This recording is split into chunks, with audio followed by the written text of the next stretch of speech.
halimbawa, merong temptasyon, anong ginagawa mo? Pag meron ano? Temptation. Temptation? Oo.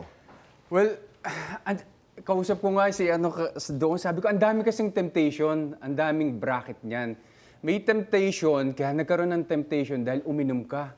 Humina ngayon yung fight, Oo. nakalimot ka eh. Yung naturalesa mo. Oo, kumbaga nagkaroon ka ng spirit of liquor. Naging flirty ka ngayon. Okay. Na ano ka doon sa tukso. May mga ganun eh. May tukso naman deceiving. Hindi mo alam na tinutokso ka na pala. Akala mo kaibigan lang, nanonood kayong sine.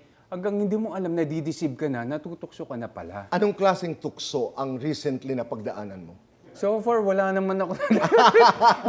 Kasi it boils down to, pag loyal ka kay God, loyal ka sa lahat. Tama naman.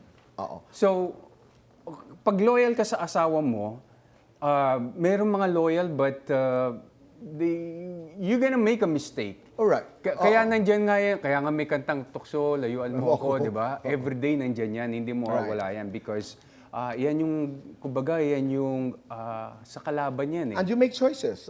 Yeah. Kung anong gagawin mo. Pero binigyan mo na ba si Mina ng dahilan para magselos? As far as I know, wala Parang pa. hindi. Wala. Kayo bang dalawa, do you talk about your exes? Well, recently, pumunta kami sa birthday ni Rufa. Nagte-text kami, Han, pupunta ba tayo kay Rufa? Oo. O sige, tanong mo kung sino dadating. Bakit mo itatanong kung sino dadating? Di mo naman birthday yun.